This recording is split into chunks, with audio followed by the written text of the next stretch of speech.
Right, hi, welcome to this Q&A, dissertation Q&A. My name is Elliot and I work in the academic skills team as a writing specialist. I'm joined by my very esteemed colleagues, Julia and Tolu. Julia, say hello and who you are. Hello, I'm Julia. I am one of the writing specialists in the academic skills team. And Tolu, say hello and who you are. Hi, I'm Tolu, and I am one of the writing specialists as well in the academic skills team.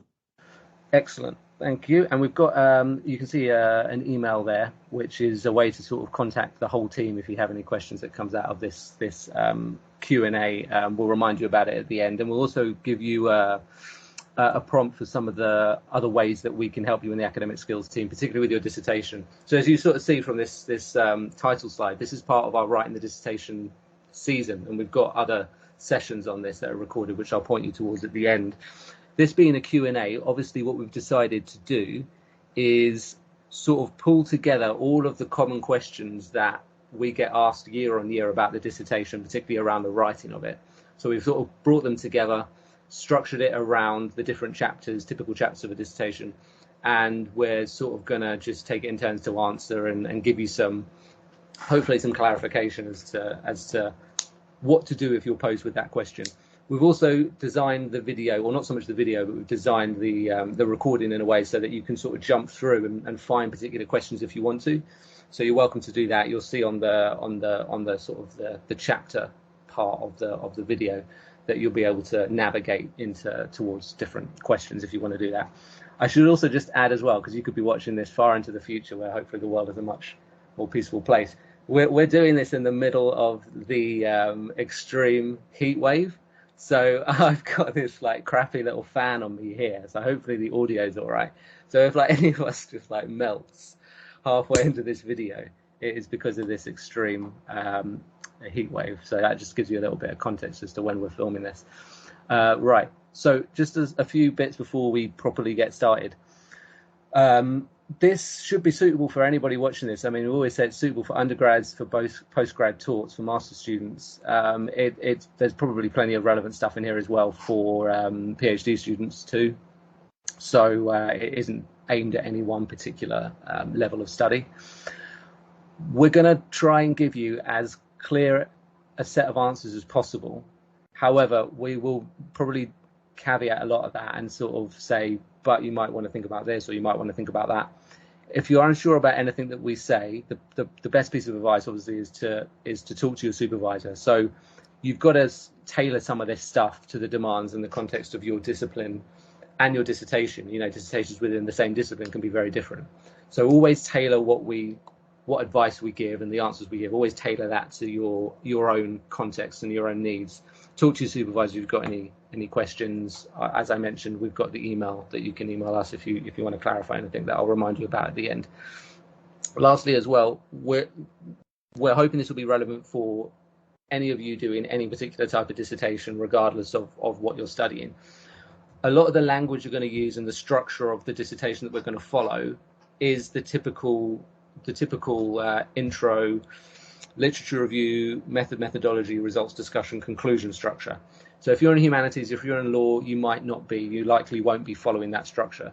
So we think there's definitely going to be lots of relevant stuff in all of the questions and our answers for you, but you just have to just accept that some of the language we might use sometimes and some of the structure that we're using isn't going to be as relevant to you, but actually the sort of substance of the answers should, or parts of it should certainly be relevant to you. So like I said, you can always navigate to certain questions and sort of do it that way. Cool. All right. So we're just going to get started. We're going to structure it, as I mentioned, according to the typical dissertation structure. So we're going to skip the intro, do intro conclusion together at the end. And we're going to start with some questions about the literature review. So this is a good one to start with. What the hell's the point of it? What is the point of a literature review? Tolu, do you want to start us off with that? Sure. So the literature review has three key purposes. And the first purpose is to demonstrate the gap that your research fits in. So any research that you do, especially when you're at the master's level and the PhD level, you have to be adding something to your discourse community. You have to be adding something in terms of research to, to your research community. So it's really important that you identify a gap in the literature that your research fits in, and you're essentially going to show basically that no one else has done your research before. It doesn't mean that there won't be other really relevant texts that talk about things that your research talks about, but you're going to show that there's something that no one has done that needs to be done, and that will add a wealth of knowledge to your research community. The second thing that you are doing with your literature review is you are justifying the reason why you're doing your research. So you need to demonstrate not only to your supervisor and whoever's going to mark your dissertation, but also to other people in your field that you have a purpose for carrying out this research. So you need to demonstrate that there is a point, there is importance, that it is relevant either, culturally, societally, or just in terms of furthering our knowledge in a particular area.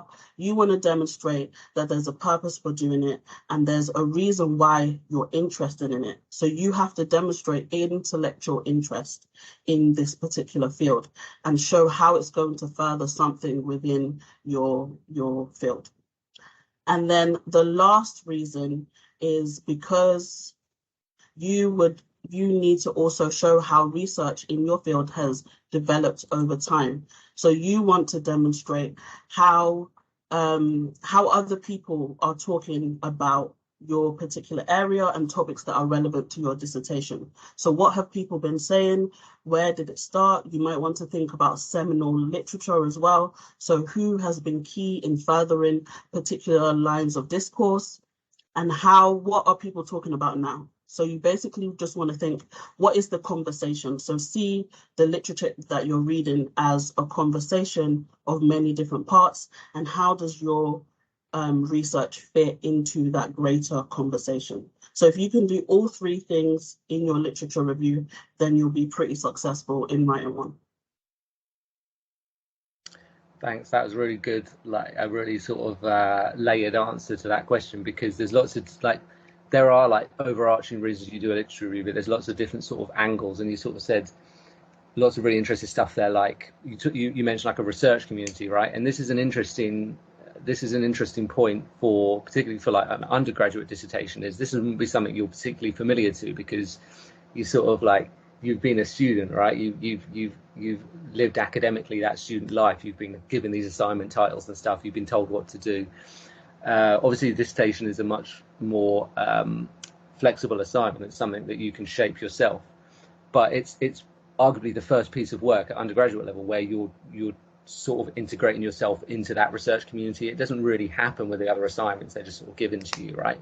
But this is like a proper engagement with research community. You're a member of that community, and that's, like you said, so you're contextualizing what you're doing to try and place yourself in that community and make it clear what you're doing and why you're doing it. So yeah, the gap point we're going to come on to in a bit as well, which is a really important point, but as Tolu said, it's crucial for that.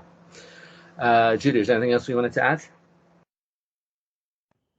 No, I thought that was a really comprehensive overview of it. I think that community of perspectives is really important to think about, but also connecting that with what you're doing, telling your reader why what you want to do is important and its place within that, is really vital. So, yeah. Cool. Thank you, Tolu. All right. Next one. How do I structure my literature review? I'm going to take this one. I'm sort of, structure is my thing. I'm sort of all over structure. So I'm going to explain this in a way that I explain in one of the Writing the Dissertation videos. So this will be like a condensed version of that. So if you want to see a slightly more developed version of the answer I give here, then I can point you towards the Writing the Dissertation literature review video.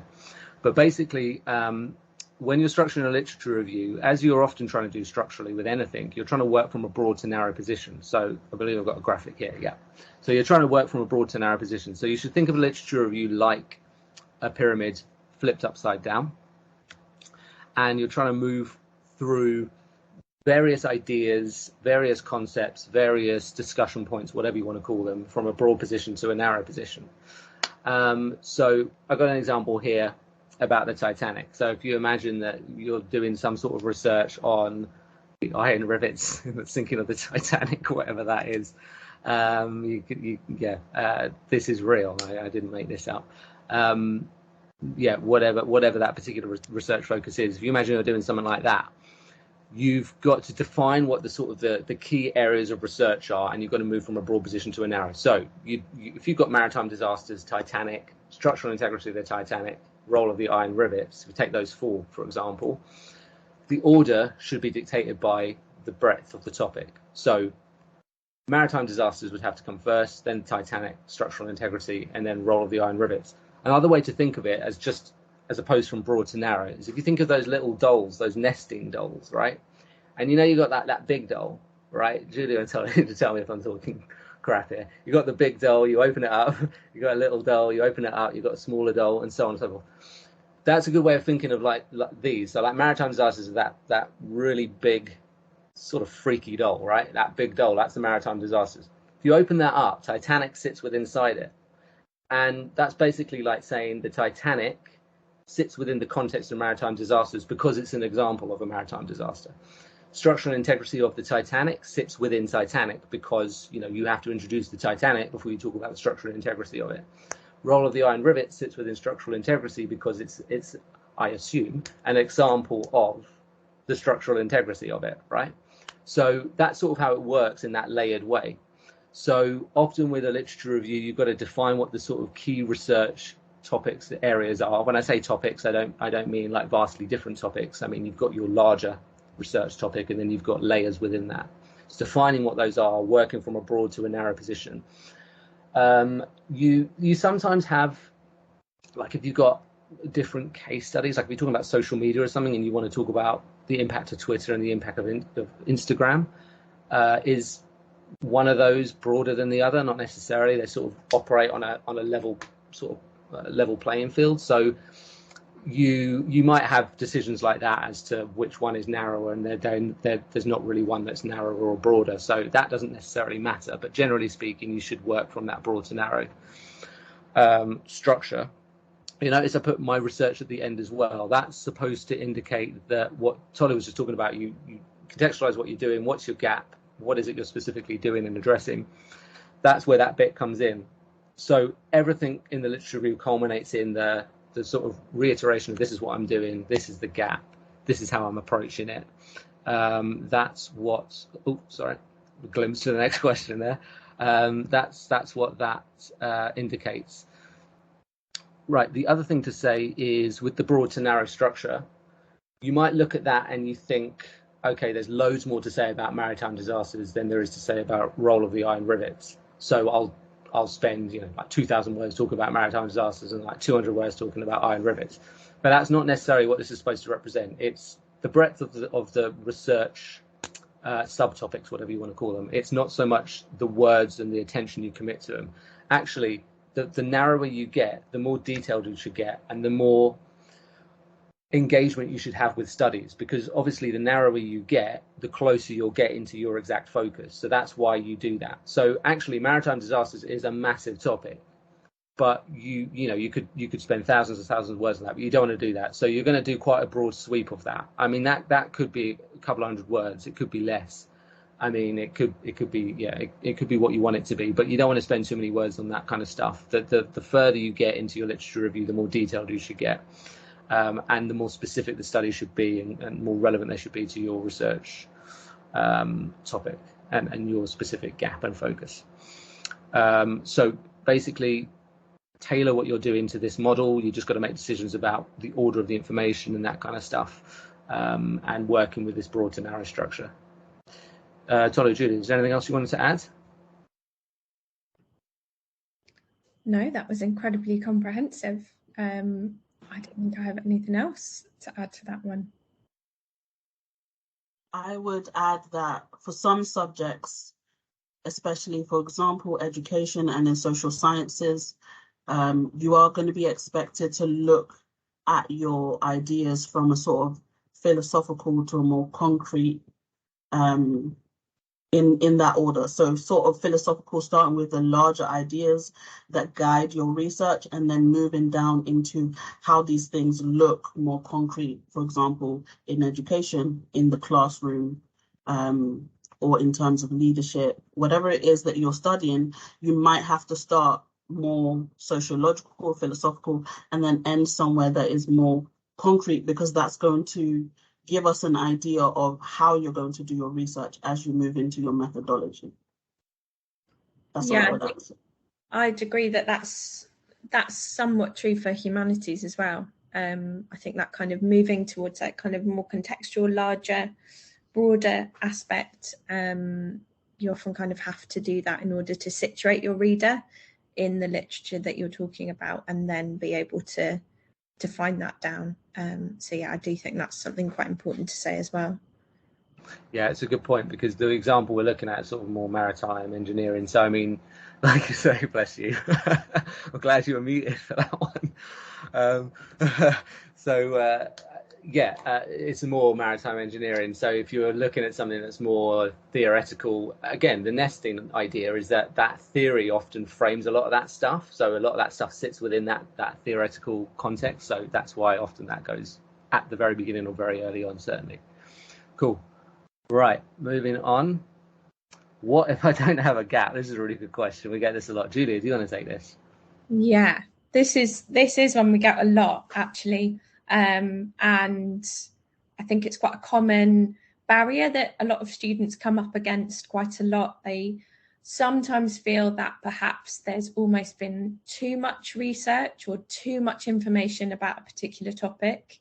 So like some examples I can think of are topics around, say, someone like Shakespeare or something like the Second World War. There's just an enormous amount of information and lots of different perspectives on that particular topic. So it can be really difficult to find your niche and your gap within that huge discussion around topics like that. Or on the other hand, it could be that your topic is a really new topic, so it's really kind of off-piste, and it might be something that hasn't necessarily had a great deal of research into it, and so it can be really hard then to find your place within a larger discussion, because it may seem that discussion doesn't exist yet. But for both those scenarios, I think one thing to importantly say is that there will always be a gap, pretty much. You will be able to find a gap, and you will be able to situate yourself within that gap.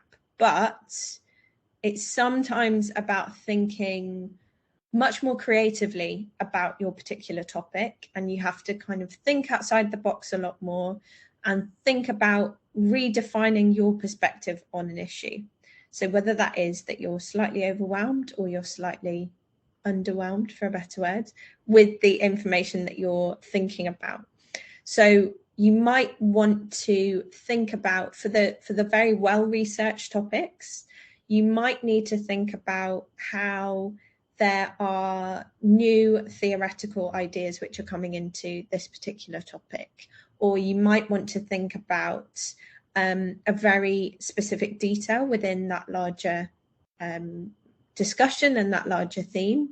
You need to think about where you're situating yourself against other people. So what have they talked about that perhaps a perspective that they don't go into too much detail in their particular research, that you could find your place within that.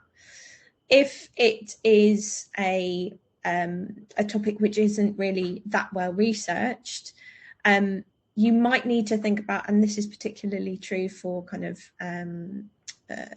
social sciences or other kind of subjects like that, you might need to change a variable. So you might need to kind of think about how you're replicating the research which has been carried out before, but change the variable so that you're offering, again, a slightly different perspective on it.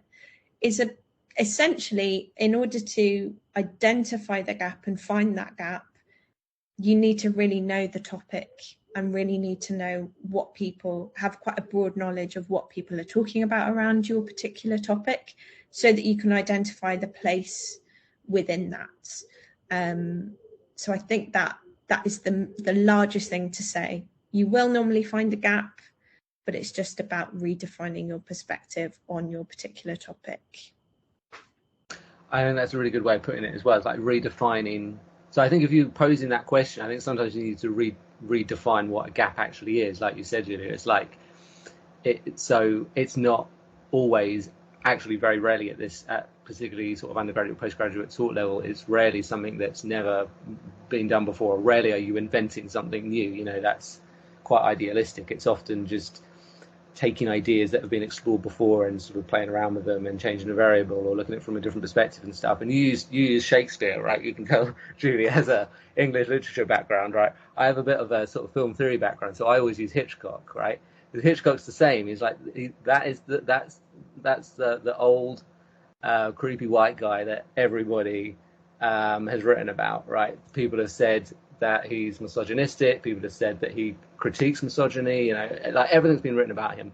But even if you're looking at someone like Hitchcock, it might be that you're taking one of those ideas that's been explored in Hitchcock's films and looking at modern interpretations of Hitchcock movies. Like you could that would be a gap. Like you're taking a well-worn theory and idea and adapting it to not even a Hitchcock film, but sort of Hitchcock imitation films, and seeing whether the gender politics have changed, for example, or something like that. So there's normally always a way you can find a gap. I suppose if there's literally nothing you can find, I think that would suggest that you're dealing with a very tired topic and you might need to look at something else. But normally you can find something.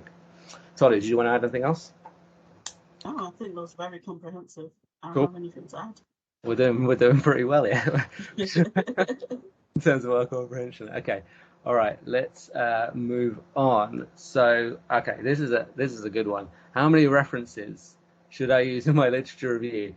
This is one of those questions where I was slightly reluctant to pose it because it's a difficult question to answer, but we get asked so much that we figured we should sort of address it. So this is the one where if you ask sort of like 9 out of 10 people, if you ask loads of your lecturers and stuff, they will give you the default response often, which is how long is a piece of string? Yeah, which I've never really got that. I mean, I sort of get what the phrase is about, but like that sort of, a piece of string is measurable. Like even if it's really long, like you could measure it, right? And sometimes you can like cut a really small piece of string and you can measure it. So I always avoid using that answer anyway, because I'm not sure about the actual meaning of it. But okay, I'm going to give you a rough number, at which point I don't want you to turn off the video, yeah, out of horror, because I will contextualize it and explain it. As a rough number for a standard literature review, if you've got, for your literature review, somewhere between 30 and 40 studies, then that's good. That would be good. That would be really good, I think. Now, like I said, hoping you haven't turned off the video. Let me explain that.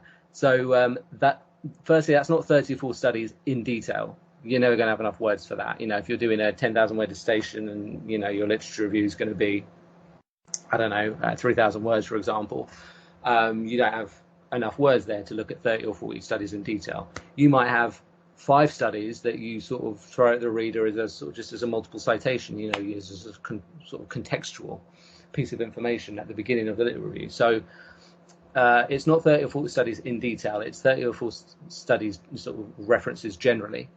You could certainly have less than 30 or 40. Like you could have something more around 20 to 30. I think if you had a lot less than that, certainly less than 20, and it's a decent sized literature review, I'd question whether you've got enough references. I mean, it could be a very under-researched topic, and so you're struggling to find references, so you might have slightly less. This is a standard literature review as well. There can be rare examples of where you just sort of focus, almost like an annotated bibliography, on like 4 or 5 studies in detail, but that's not a typical approach. Like a standard lit review in business or social sciences, for example, you will do a sort of narrative survey of the literature, and that would often incorporate around 30 to 40 studies quite easily, And if you're still thinking it's not going to happen, you'd be surprised how easy it is to get to that many references. Am I right, Julia? Totally right. I'm not like you'd be surprised how quickly you can get to 30 or 40 references in a literature review context.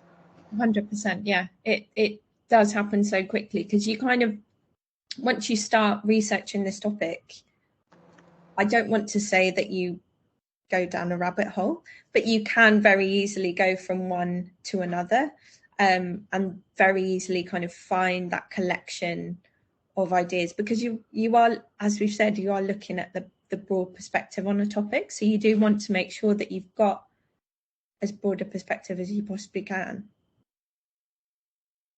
Yeah. Sorry, Tolly, go on. And you also, in a sense, want to verify other texts, sort of, or verify what you found in one text and make sure that you can see it in other texts. And then, sort of like a little tip is, especially when you're dealing with contextual information, take it from multiple pieces of text, so that you're not like, you don't have 5 sentences that come from one source. If you've got those 5 sentences and it's contextual background information, take it from multiple different places so you have several references. That's a little tip. And then the other thing is that a lot of databases are very useful now for helping you cross-reference stuff. And so you can, if you go on a lot of databases, you can find, of course, the textual reader, who they have referenced, but you can also find who has referenced them oftentimes. And so that will also help you to get more recent texts, and it will also help you to understand how the conversation is happening within your field. Yeah, people always think that's like cheating, but it's just like, it's a beautiful way of getting, like, just, raiding referencing lists and stuff. Just go through them and find references. I mean, you want to follow them up and look at them yourself, but that's a gateway to finding them. And if we go back to the Titanic example, so right at that very top, right at the beginning, maritime disasters, you might say something about, people have talked about, this disaster and that disaster and this disaster. Now, you might not want to talk in any detail or any more about those disasters. It's just context. And after each one of those, you might reference 3 or 4 different studies, right? Before the end of that sentence, you might have 10 studies, or 10 references. You're not going to engage with them any further, but they've given you a bit of context. They're there if the reader wants to follow them up. So the further you get into the review, you will engage deeper with studies. You might only have 4 or 5 studies in the sort of last 1,000 words or so, potentially a bit more than that. But let's say last 500-600 words, you might only have 3 or 4 or 5 studies, but you're going to engage with them in more depth. So it's understanding that you engage with studies and references at different levels of engagement. So across the sort of sweep of the whole literature review, 30 or 40 would not be unusual.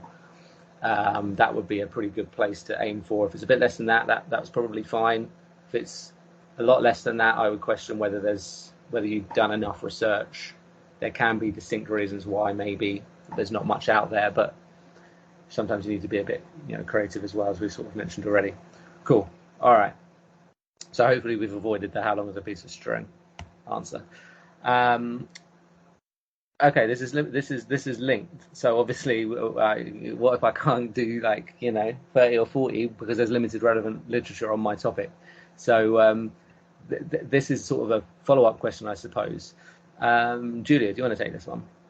Yeah, sure. So we've kind of touched upon this throughout these questions on literature reviews, and it does happen that on the surface it may appear that there is really limited relevant literature on your topic. As I've said, it might be a really new topic. It might be a really, really niche topic. So it might be, I don't know, a newly discovered species that no one has talked about yet, or a newly delivered way of doing things that hasn't been talked about yet so far. So one of the things that you have to do when you're thinking about that is to, again, think creatively. And I'm going to keep saying this about thinking creatively about the literature that you're using and that you're engaging with. So if we kind of go back to the graphic that Elliot used at the beginning with the with the Titanic, what you need to do is think about taking the broader look at the literature that you are using. So if this is a new topic, there is limited literature on it, it's about thinking about this from a slightly different perspective, and being able to think more broadly about. So for example, I met with a student who was talking about train infrastructure in Brazil, and specifically high-speed train infrastructure in Brazil. And that was a really niche topic because there wasn't a high-speed train infrastructure in Brazil, and not a lot of research had been done about that particular topic in that particular country's context. So this is a niche topic. There's not a lot of literature. They were encountering a problem here with finding the gap, with engaging with the literature about it. What this student needed to do then was to think about this topic more creatively. So on that broadest top part of the triangle, one of the things that they did there was think contextually about infrastructure more generally. What do they mean by infrastructure? What infrastructure was being introduced? What infrastructure needed to be introduced to introduce train lines within a country, for example. So this was thinking more broadly. Then, as this narrowed down further and further, they then needed to consider the role of train infrastructure in society. So in any society more broadly, what was the importance and the role of train infrastructures? And then bringing it even more narrowly down, they needed to think, so if there wasn't anything on Brazil specifically, they needed to think about train infrastructure in other relevant socioeconomic countries. So other countries which had introduced this kind of infrastructure, which shared certain characteristics with Brazil, for example. So countries in a similar region, countries who had a similar GDP, for example, could be used as almost a case study where the research and the literature did exist to make it relevant to the context that they were talking about. So from that one example, you can see that even though there was quite a limited amount of literature on this particular topic, the student was able to approach this in a slightly circuitous route so that they were actually able to demonstrate that there was discussion around their topic and that they were then contributing with their particular argument. And it actually made for a much more kind of interesting literature review, and actually really demonstrated the importance and the justification as to why their research was really important and relevant to their particular topic. Did you say circuitous route on purpose? Because you were talking about trains. Yes, I didn't even think of that. No, that was totally unknowing. Very clever. No, that is a great answer, because actually that example is perfect. Like, so it's basically nothing that's been done before, or certainly not to that degree. But even in that situation, there are ways in which you can approach that, and like you say, looking at different but relevant countries and contexts. I also say, like, often, we'll go back to the question, often this is framed in a negative way, like, oh, I've got to do a literature review, like 3,500 words or whatever. What am I going to do? There's limited relevant literature on the topic. If, like you said, Julie, if you're creative enough and you think about it in a thoughtful enough way, then actually this can be a positive, because it's then very easy to indicate what the gap or gaps are that you're trying to establish. So actually this is not necessarily a bad thing, providing you can be a bit creative with the literature that you use. Tolly, did you want to add anything? Yeah, I feel that was really, really good. And it's a good example of what I always say to students, that all knowledge is interconnected, which means there are several different avenues that you can get to your little, research within the larger, field of like everything that we know, right? So that's a good example of how the student had to come at a different angle, because there wasn't anything in their particular line of thought, but there's other lines of thoughts that you can use to get to where you're going. And so you just have to like change your perspective and like swivel yourself round until you find somewhere where there's a line that isn't broken to where you need to get to. So like these train references aren't by accident now. We're on one with these train references, the unbroken line. Get where you're going. It's beautiful. Yeah, no, it's all really good stuff. And I think we should talk about trains more often because apparently they lend themselves really well to symbolic language. Cool. All right. Excellent. Let's move on. And I think we're moving on. We're moving on to sort of the methodology section, which I gave the caveat at the beginning about you might not all follow this exact structure and stuff. Everybody, regardless of what you're doing, you're going to have a method or methodology. It could be like reduced to a few sentences in an intro, or it could be a fully developed chapter. So bear that in mind with regards to what I say in relation to this question and some of the other ones. But it's a good place to start with what's the difference between both of them. And again, this is something I address in a method, writing the methodology video that we've got for the dissertation. So I'll give you a sort of condensed version of that. I always think of the etymological difference between method and methodology. So like the substance behind the actual history of the words, history of the language with regards to what the difference is, because that indicates really what the difference is between the two. So if you think of what a method is, it's a process. It's an outlining of a process, a rigorous sort of detailed outlining of a process. A methodology, obviously, if you break that into two, you've got method. And then if you look at the suffix ology, ology is the study of something, like ornithology, for example. So if you sort of work it out in that way, it's sort of like a methodology is the study of methods. So one way of thinking of it is like that. And if I sort of expand on that slightly, so I should say that these are often used interchangeably, incorrectly. It's not very helpful, but that sort of, I think, indicates as well that they are very close. But basically, a method is far more often that a method in terms of the language is used in a scientific context. So often if you're doing a scientific dissertation, you'd probably be using this language, a method. So a method is much more of a sort of factual recounting of the process that you undertook to complete something. It is, the method of something is that rigorous description, discussion of that process. How did you do it? What steps did you take?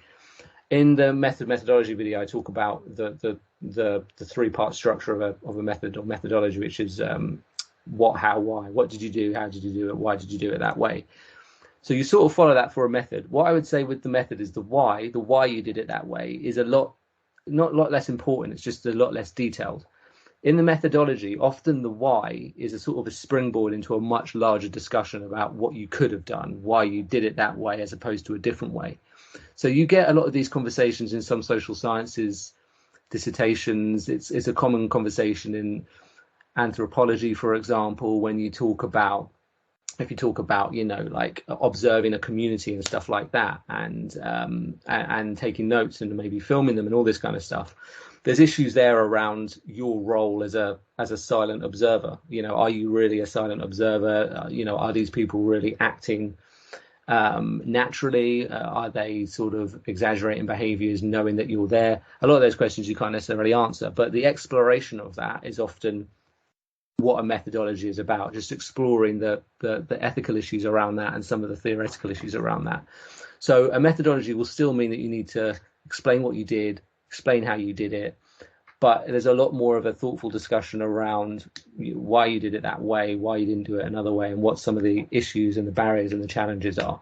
A method is a lot more sort of to the point, a lot more direct, which is sort of typical of the scientific approach. So that's sort of the main difference between the two, really. Julie or Tolly, do you want to add anything to that?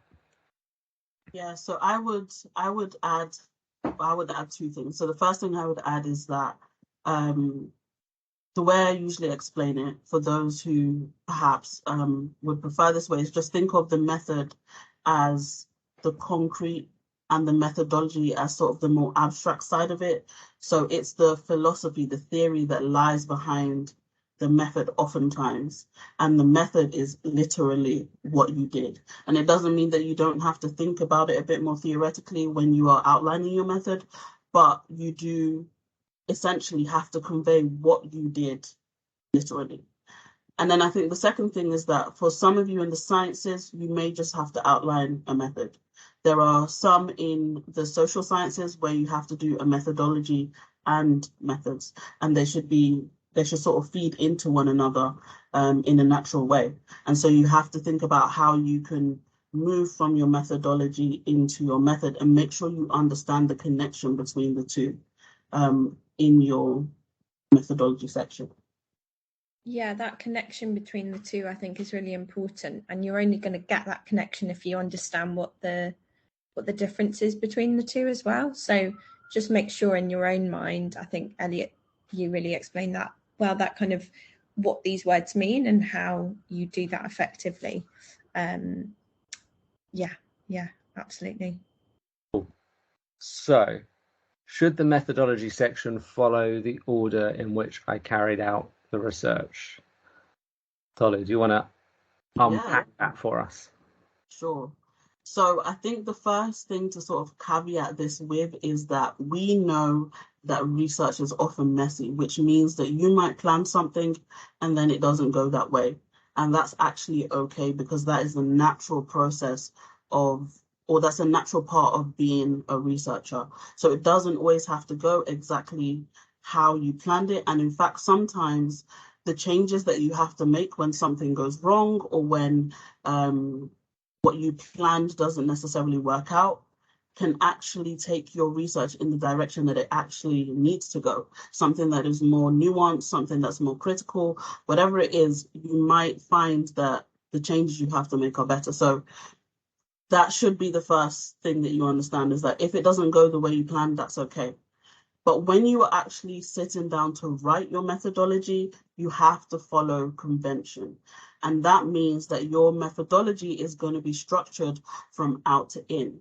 So if you, on the next slide, we have a little diagram, and this is specifically taken from a book called Research Methods for Business Students. So this is just an example of how you might think about that out to in sort of structure for your methodology.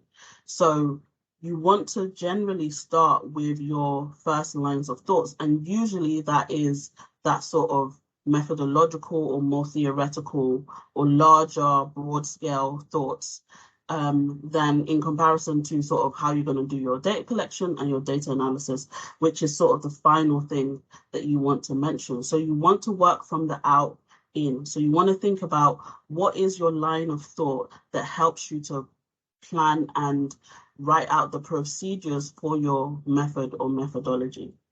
And so typically you'll start with those larger thoughts, as I said, then you'll think about sort of that deductive inductive process in this diagram. You then might move to sort of what are the specific methods that you're going to take. So are you going to survey? Are you going to do grounded theory, ethnography? And then you'll sort of move into that, are you doing mixed methods, multi-method, mono-method? So are you just doing a qualitative study? Are you just doing a quantitative study? And then you'll then move into those smaller ideas. So cross-sectional versus longitudinal. And then before you get to that data collection and data analysis. So convention basically dictates that you start with larger ideas and larger scale thoughts, and then move into those very specific elements of your research plan.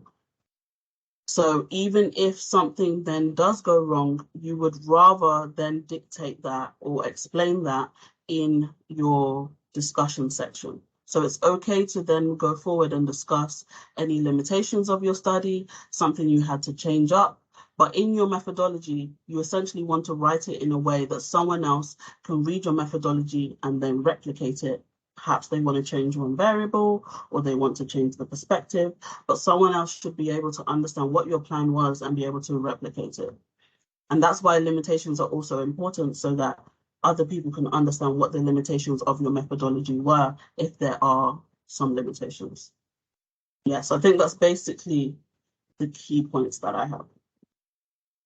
Cool. All right. So that's a really useful way of explaining that, Tolu. And actually, this image that you were sort of talking through, like you said, it's from business. They use it a lot in the business school, and some of the language might not make a lot of sense to some of you watching this, but it doesn't really matter. That the concept of out to in, makes sense, and you can use the broad to narrow idea that we talked about earlier. It's the same really, because there are decisions that have to be communicated first before you explain the subsequent decisions that were taken. And as you said, Tyler, it is quite messy. Whole research, like students will come to me and they'll be like, right, I've designed the sort of the questionnaire or whatever, and you haven't really thought about whether it's qualitative or quantitative yet. It's just come out in that way, but you've got to sort of reverse engineer it and just take a step back and communicate it on the page in that way.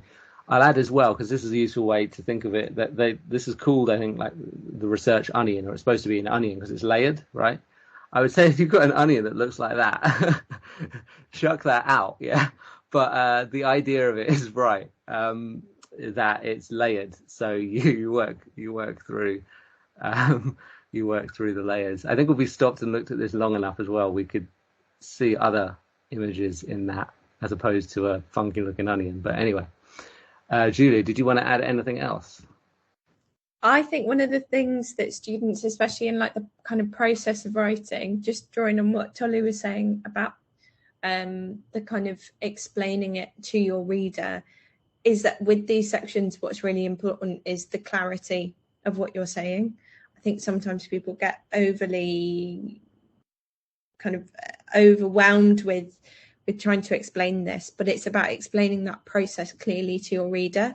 So yeah, just in terms of the written language, just make sure that that's a key focus, as it should be with most of your writing, but pay particular attention in this section as well. Yeah, absolutely. That is absolutely correct. How much detail should I provide in my methodology? It's probably linked to a nice sort of segue there. Whether you meant it or not, I don't know, but it's worked out quite nicely. Tolu, do you want to take this one as well? Yeah, so this feeds into stuff I've already said, but it is slightly a different question. So the main answer here is that, as I said before, you need to go into enough detail that someone else can replicate your methodology or your methods. So someone else needs to be able to take everything that you did, the surveys you did, the experimental stuff you did, and literally be able to recreate it. So the idea would be that they would get, ideally, if it's scientific research, the same results. Or if it's, sort of more sociological research, we'll get ideas that are similar, maybe similar themes, depending on, of course, what lens they're looking at the research with. So that's most important. So you don't have to say every little nitty gritty thing that you did, but you do have to give enough detail that it can be replicated. The second thing is that you have to have enough detail to justify why you've made certain decisions.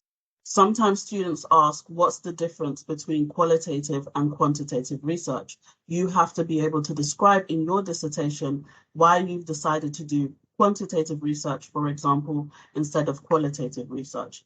Do you understand the power of these methods, right? Do you understand the power of these approaches and why you would rather do quantitative than you would do qualitative, or qualitative instead of doing quantitative? The same with mixed methods, of course. Why might you want to do a mixed method study?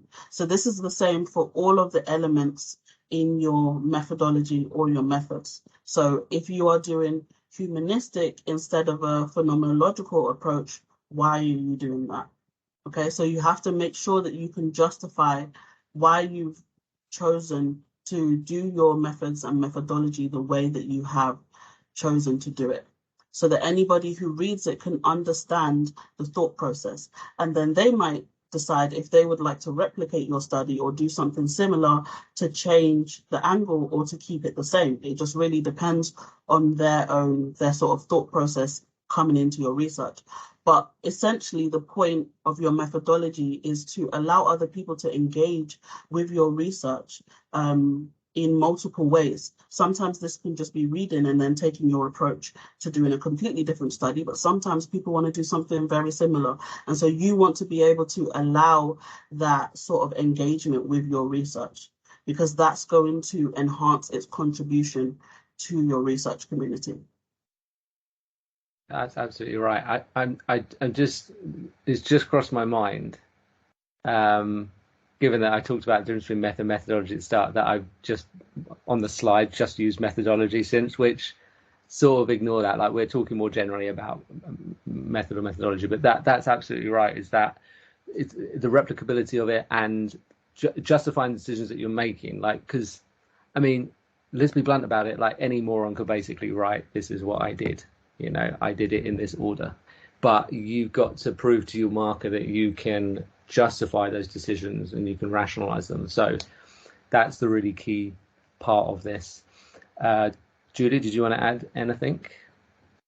Yeah, it's about, I think people often overlook the idea of thinking about the person who's reading their dissertation sometimes. So they're not kind of thinking that this is something that you need to justify to your reader. So just keep that person in mind when you're writing this, so that you can kind of demonstrate that to someone who knows your subject, who understands it, but is able to engage with your kind of newer ideas or your new methodology, or a methodology that you've done slightly differently in your own particular piece of work. Absolutely. It's a general rule, really, that I don't think people write with their reader in mind enough, but I think that's true here. All right, moving on, we're into results and discussion. So we're sort of quite deep into the dissertation by this point. Good place to start, like we did with methodology. What's the difference between results and discussion? Julia, do you want to take this one? So with this particular question, I think the thing you need to think about is that the clue is in the name of these two different sections. With the results section, you're very much thinking about the results that you found in your study. And by the nature of that, you need to focus on being more descriptive and focus on being factual. What's happened, describing what you have found, describing the significant results in what you have done. The discussion section is related to the results section, undoubtedly, but again, the clue's in the name. You need to be much more discursive in this section. This is where you're focusing on being interpretive in what you're saying, and significantly, you need to be argumentative in what you're saying, linking this back to the overall point, the overall purpose of the dissertation as a whole. One of the things that you also need to think about is that with the discussion section, you're going to have to really interrogate the results that you found. So you're really focusing on a more nuanced, analytical understanding of your research topic, whereas the results section is stating what has happened. Now, sometimes in some dissertations, it can be that the results and the discussion section are combined into one section. This isn't for all subjects, but it can be for some. So this can sometimes lead to a bit of confusion as to how you're able to approach this and how you're able to make sure that there's a clear delineation between the two elements within this section. So you can combine the two so that the results section, if you do combine them, acts as a kind of springboard onto or into the discussion section, so that they're much more interrelated, so that there's much more a sense of these two elements being connected with each other. One last thing to say with the results and the discussion is that the discussion, which is something which is very different from the results section, the discussion section will engage with secondary literature. So you're again engaging with that wider research community, that wider research context, the wider literature that you've thought about in order to demonstrate and discuss the significance of your particular results. So it's just something to bear in mind with these two different sections. The results section doesn't do this. It doesn't compare the results with other studies. you're very much focused on your results and your results in your particular dissertation. I think we've got a question coming up in a bit as well about the literature in the discussion, but often that's like the most obvious notable difference, just like immediately looking at the two, is that you'll see there's no references in the results, typically no references, and then the discussion, there's probably quite a few, because you're sort of linking back to some of that literature in the review. Also, when you mentioned, Julia, about sometimes the two combining, that is quite common, and actually some of you watching this, particularly in social sciences, humanities, that will probably feel like a very natural way of writing for you.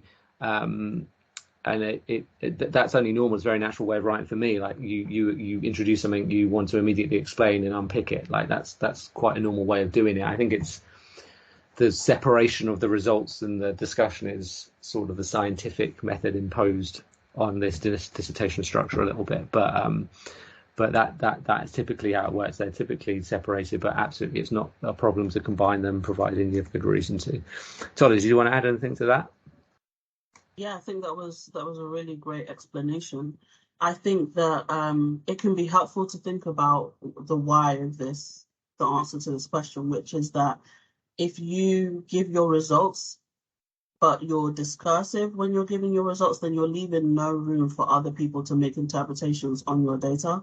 And so that's why it's important to have them separate. So even when you have them as a combined section, if you go and look at literature that has combined sections, you'll often see that they still report their data, a particular part of their data, and then they will discuss it, but they will do it separate. So there's a delineation, as Julia said, and then they might introduce another bit of data and then interpret it.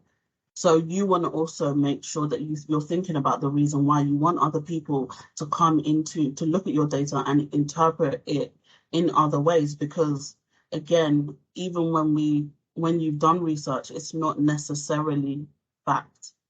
So you want other people to interpret it in different ways so that they can bring their perspective, and that's how you get discourse.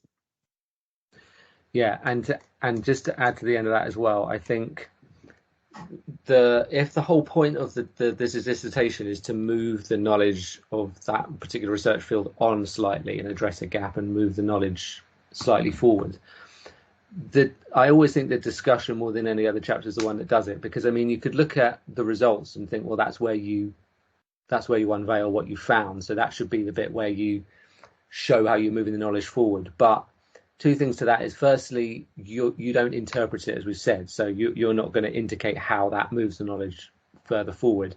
And secondly, there's stuff potentially, and I'll talk about this in relation to a question in a minute, but there's stuff potentially in the results that when it's unpicked in the discussion a bit more and contextualized a bit more might take on slightly different meaning than just the factual recounting of it. So it's the discussion really, I think, where you really move everything further forwards and you really indicate. I mean, the conclusion sort of does it as well, but it's sort of more of a summary. So the discussion is really crucial in that respect. Cool. All right. Next question. I'm going to hand this over to you, Tolly. Should I include all my results? So this is a question that we get quite a bit. And oftentimes, sometimes we get students who have left out pieces of their results, and then we're like, well, feels like something is missing, and they're like, well, I thought this wasn't relevant. So generally, lecturers will say you should include all of your results, and that is true for the most part.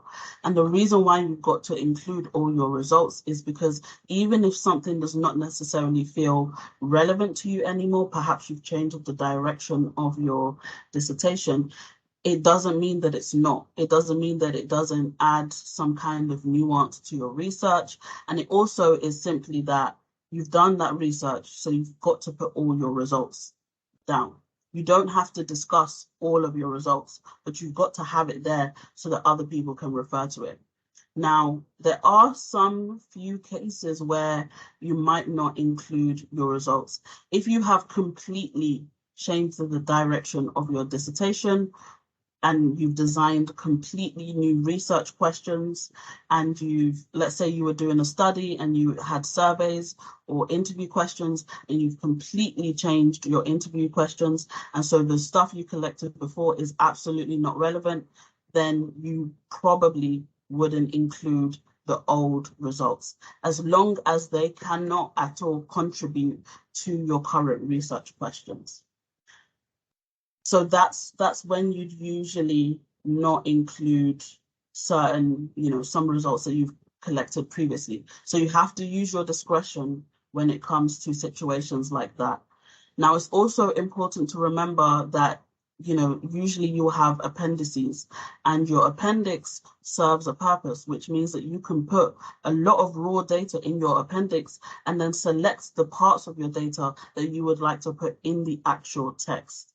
And remember that you can also refer to the appendix in your written work. So you can say, see Appendix A, see Appendix B, and that can sort of help you to keep things streamlined and not bulk up your dissertation with like a lot of appendices and with a lot of tables and graphs and stuff like that. Okay, but generally include all your results. Even when it doesn't seem relevant, it still might be. Okay.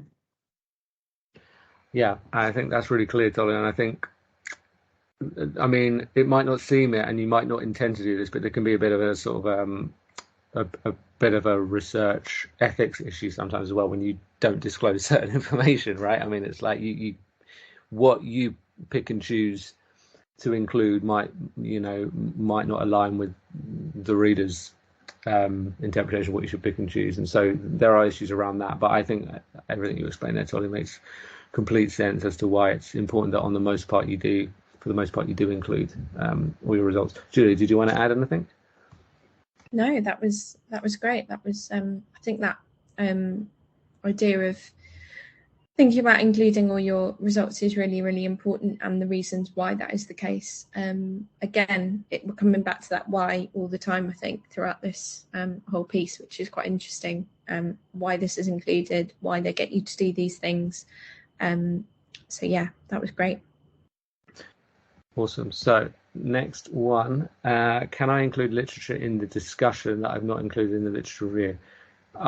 We get this a lot. I'm going to take this one. We do get this a lot. It's actually a really good question. So the short answer, can I include literature in the discussion that I've not included in the literature review? The short answer is yes, you can. It'd be nice to just stop there and move on, but there's a bit more nuance to it. So yes, in short, you can.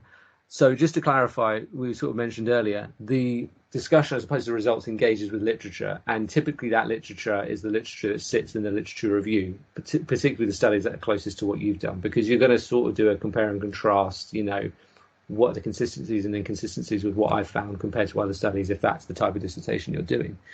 So the discussion is where you do that.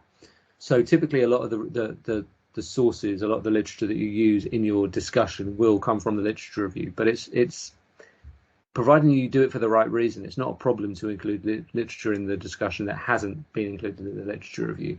So I'll give you an example typically of how this would work. We talked earlier about discussion being sort of it's like a springboard. So particularly if you found something surprising, the discussion is the place to explore why that might have come about. And it might be something methodological, it might be something to do with that. It might be something when you compare it with other studies, the way that you designed it was slightly different, and that lends itself potentially to these inconsistencies.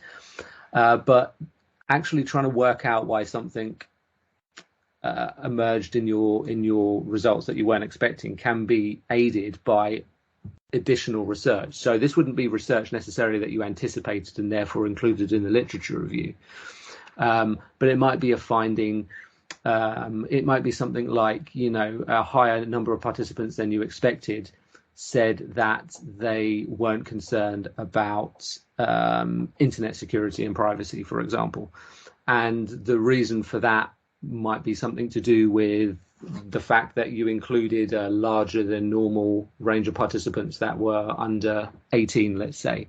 And if you do a bit of research, you might find research and studies that demonstrate that actually people under 18 typically are less worried about internet security and stuff. So that additional bit of research that you include in the discussion there helps to contextualize and make sense of that particular finding, because it was a surprise to you.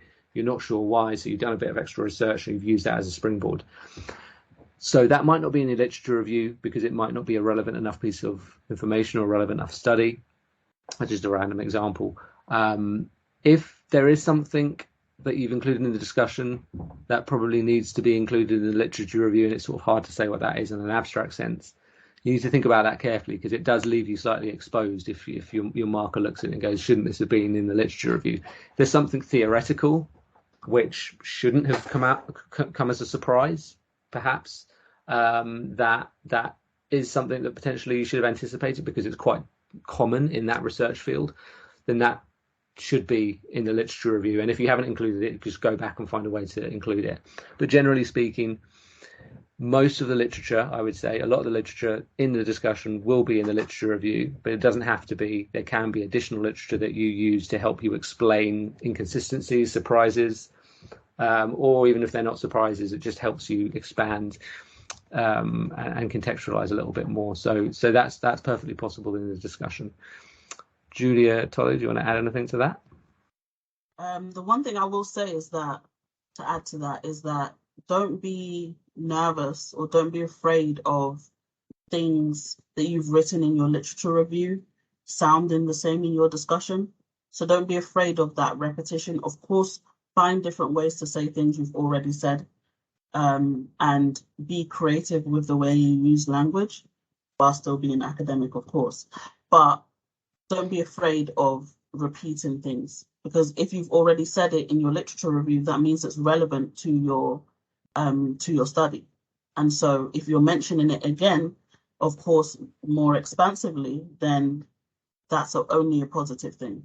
As long as you don't literally use the same word for word, no one's really going to notice that you've talked about this before.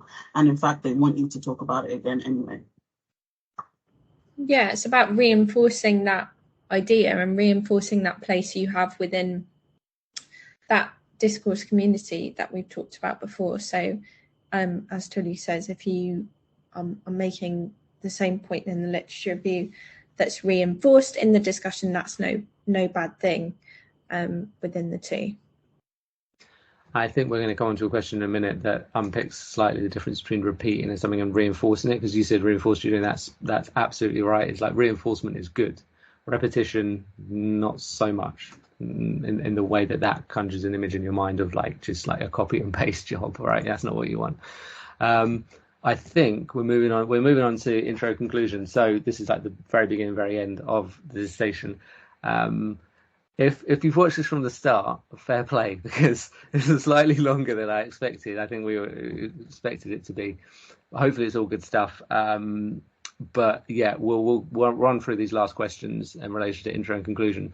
So I'll take this one. So how long should it be? I'll try and answer this sort of fairly succinctly. So there's a bit of variation within this, but try and aim for 5 to 10% for the intro, 5 to 10% for the conclusion of the overall dissertation word count. So if you're doing a 10,000 word dissertation, aim for about 500 to 1,000 words for the intro, aim for about 500 to 1,000 for the conclusion. So there's a bit of discretion there. I would expect the intro to be longer than the conclusion. I mean, there could be instances where you have quite a developed conclusion with recommendations and all that kind of stuff, and you have quite a short intro.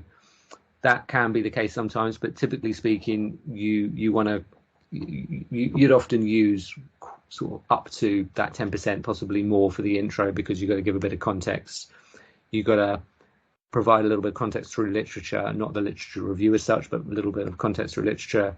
You've got to sort of identify sort of the angle you're taking and that kind of stuff, and the focus. So all of that, particularly the context, can take up a few words. The conclusion, we're going to talk about this in a bit. It's a summary really, and it's reinforcing ideas and reinforcing and summarizing an argument. So it shouldn't need to be lots and lots of words. So 500 to 1,000, closer potentially to 500, should be perfectly feasible. But if you aim for that as a ballpark figure for both of them, that should put you in about the right place. One caveat with the intro is if you've got an intro that includes a literature review, and I don't mean a really sort of short one for context, but I mean like an actual like a literature review chapter, but it's merged in the intro, then obviously the intro will be a lot longer, and that's fine. It could be 2,000-3,000 words plus, that's fine, because that's an intro with a literature review joined onto it basically, which is sort of how you do it in humanities, for example. That's quite common. So that's the caveat with the intro, but generally 5 to 10% for intro, 5 to 10% for conclusion. I'd expect the intro on the whole to be more towards the 10%. Conclusion, particularly because often you're struggling for words at the end of a dissertation, you might want to aim more for the sort of 5%, but 5 to 10% again is about right. Julia, Tolu, anything on that? Yeah, I would just add sort of the same kind of caveat you added on the introduction to the conclusion. So in some cases, I have seen it where students are required to write either like further suggestions for further research or their sort of limitations in the conclusion. And if you have to do that there, then of course, again, it can be longer. But otherwise, yeah, stick to everything Evia just said.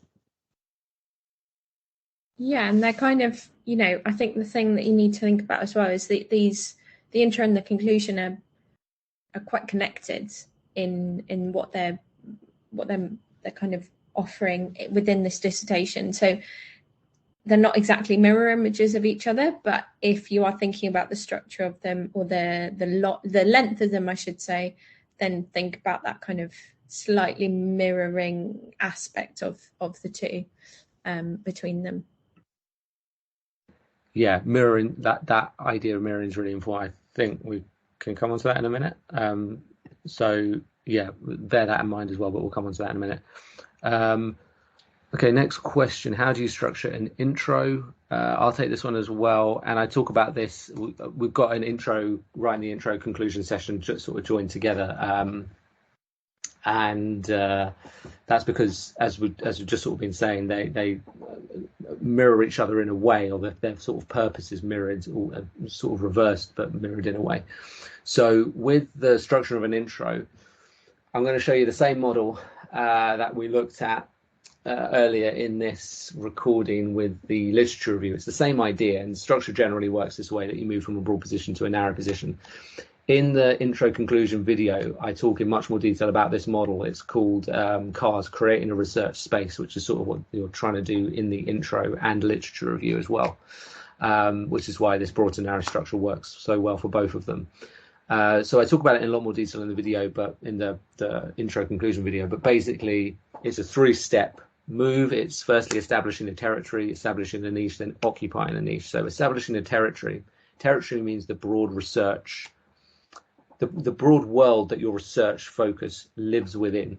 So in an introduction, where that differs from a literature review typically, is an introduction is much more, I think it's much more relatable at the start in terms of, in a social cultural sense. It's something that typically any sort of reader, any layman could read and sort of be engaged by, in the sense that its scope is quite large. It's relevant to your general topic, but its scope is quite large, and it's positioning what you're going to focus on in the dissertation in a real world sort of context. So imagine you're doing something about social media, saying something about at the beginning how social media has fundamentally changed the way we communicate in the modern world, full stop, is a sort of a typical sort of intro opening sentence, sort of arguably literature review as well. It's a bit of a fine line, but I think the intro, often the territory part of an intro, is often more socially, culturally, it's all sort of more rooted in a social, real world, social, cultural world. So you then sort of narrow to establish a niche, which is where you establish a smaller part of that world, that real world, that research world, and that's what the niche is. It's a small part of that. So you'd establish that, and then occupying means that you establish what it is you're going to do in the dissertation and how you're going to do it, and what you're going to hope to achieve. So the occupying the niche is you moving into that space. So broad area, niche area, then you moving into that niche area. The model, when it talks about establishing a territory and niche, it sort of talks about it in a literature review context. So bear in mind, if you're doing a literature review chapter, you will sort of do a literature review in the territory and niche, but it's not in detail. It's just a little bit of literature to give you context, and then obviously to establish what your niche is and sort of what it is you're doing and why, you need to give a little bit of that literature context. So some of that might be repeated in the literature review, which is fine. But that's basically structurally, excuse me, that's basically structurally what you're trying to do in the intro.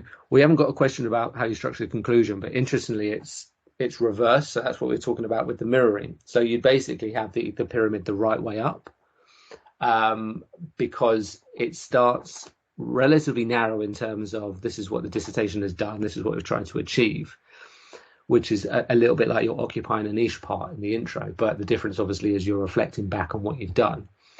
And then it's sort of, this might sound strange, but you start to gradually move out because, and we've the three of us have talked about this before, like conclusion actually, sometimes when you think about it, it's not a great way to describe what you're actually trying to do, because you're not necessarily trying to definitively conclude something, particularly at dissertation level. It's an open research field. You're contributing to it. That's what you're doing here. You're occupying a niche. You're stepping into a space and offering something, and then you're going to sort of move out of that space. And then this idea is going to evolve and move forward through further research. So actually, towards the end of the conclusion, what you want to try and do is not definitively conclude on a narrow point so much, but leave it somewhat open and lead the reader out. So conclusion isn't always the best way to describe it. Outro is often a better way. You've got an intro and an outro because you're moving the reader out. Don't call your conclusion outro. I don't think that will go down very well. Call it conclusion, but think of it like an outro. Because you're moving the reader out, and there are different ways you can do that. Solly mentioned like recommendations and that kind of stuff. Limitations can work in this context as well, because limitations often are avenues through which further research can be conducted. But often it's just revisiting this territory that you've established at the very beginning, and revisiting that and positioning what you've done within that context. And it's a very clever way of coming full circle, and your reader will recognize that.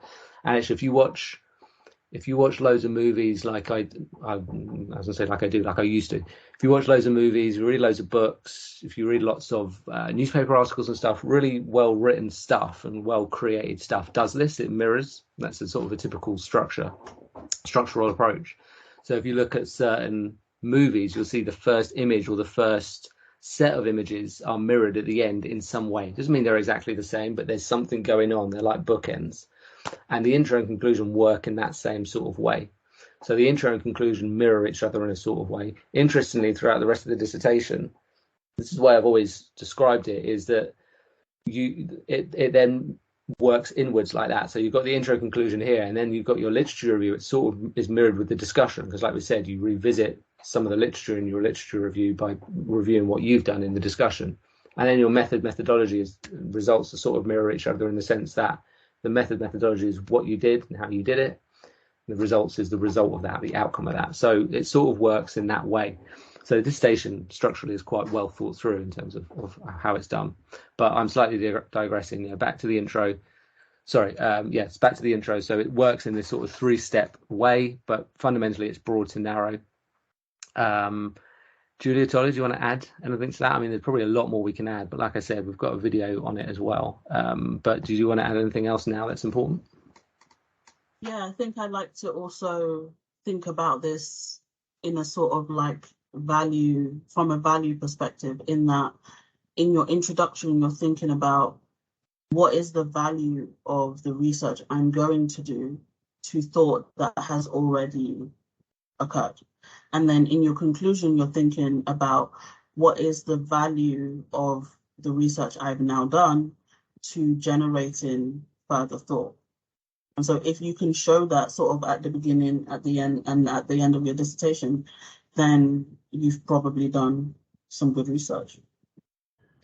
Yeah, definitely. I think it is definitely about demonstrating that value, and thinking about how it's placed within the larger dissertation. And I think sometimes the intro and the conclusion is just something that people shy away from. They definitely don't want to commit to an intro and a conclusion. But I think all those ideas, all those tips almost that we've given you there, make this a slightly less scary prospect.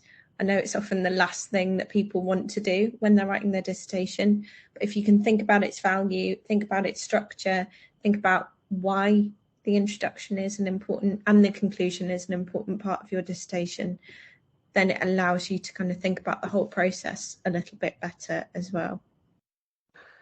Yeah, and to use the example of like a film again, right? When like most films start pretty well because like they're laying the groundwork, right? And then if you've enjoyed a film, it started really well, it progresses really well, you're enjoying it, and then it gets to the end, like the last 10 minutes are just like crap, like it's really, really bad, and you're like, what, you know, all of that for that, yeah. It's sort of the same with the conclusion. Like if you end on a really bad note in the dissertation, it does sour it slightly. I mean, you'd like to think your marker will have a rational way of viewing it, and I'm sure they will, but it does sour it, and same with an intro. You've got more time to recover with an intro, of course, but you want to lead them in the right way. And Julia and I, we were talking the other day, weren't we, about starting intros, and we often find like students, you can sometimes get obsessed about like the right first sentence, but like don't force it. It should come quite naturally. If you think broadly about a logical starting point, it should come quite naturally. And going back to the way you write films, the way you write music, and this kind of stuff, don't think about where you want to start. Think about where you want to end, and then work out the start from there. Because if going back to the social media stuff, if you want to start with the societal impact of social media, if you want to end with the societal impact of social media, and that's an important place to end, and you think that will make sense and have a profound impact on your reader, that's a good place to start, because then they'll mirror each other in that way. So often when you're thinking about how you want to start the intro, think about the end. Think about where you might want to finish this, where this whole dissertation might end, and sort of work it out in that way. And yeah, just sort of don't force that very opening sentence. Cool. All right. Can I repeat ideas from earlier in the discussion in my conclusion? Tolly, do you want to take that? Yeah, sure. So the main thing here, this is a pretty short answer, is that you want to synthesize and summarize, but you don't want to repeat and regurgitate. So your conclusion is supposed to be a summary and a synthesis, which means that it should essentially pick out the key ideas in your dissertation, and then it should synthesize them in a way that shows your logical through line. So essentially, you've got to think about, what have I said in my dissertation that's really important? What is it adding to knowledge in my field? And then you want to just show the thought process, because of course you've had like 5 sections before this, and the person who's read your dissertation is not going to remember everything. They might have lost some connections with as they were reading it, especially if they've gotten to the results section, which can be very like wordy or numbery, if that's a word, but they could have lost some lines of thought there. So you then want to remind them of all the things that you've talked about that is very essential to the knowledge that you are adding to your field. And you want to show that there's a logical process of thinking that has gotten you from the idea when you thought that you wanted to do this research to the conclusion or to the argument that you have made in your discussion section. And so you want to make sure that you cover all the bases, but you don't want to repeat everything, nor do you want to write things the same way that you wrote them in your discussion or in your literature review or in your results. And it's really important that you sort of think of your conclusion as like where you're showing the enlightenment, right? So you sort of want to sort of open it up, as we've said before, for new insight. So what is that new insight that you've gotten us? And if you can demonstrate that through, a summary and a synthesis by bringing all the disparate ideas that you may have talked about in your discussion section, if you can bring those together and demonstrate that enlightenment, then you'll have a conclusion that doesn't bog down your dissertation, but that feels light and sort of dynamic, but also eases us out of your dissertation. That's really useful, Tolly. Thank you. Julia, do you want to add anything? Yeah, I think just adding from what Tolly said there, I think sometimes people fall in the trap with the conclusion of kind of setting out, I did this, and then I did this, and then I did this, and then I did this, and this is what I proved. But I think that's it, tying together everything we've said about kind of conclusions thus far.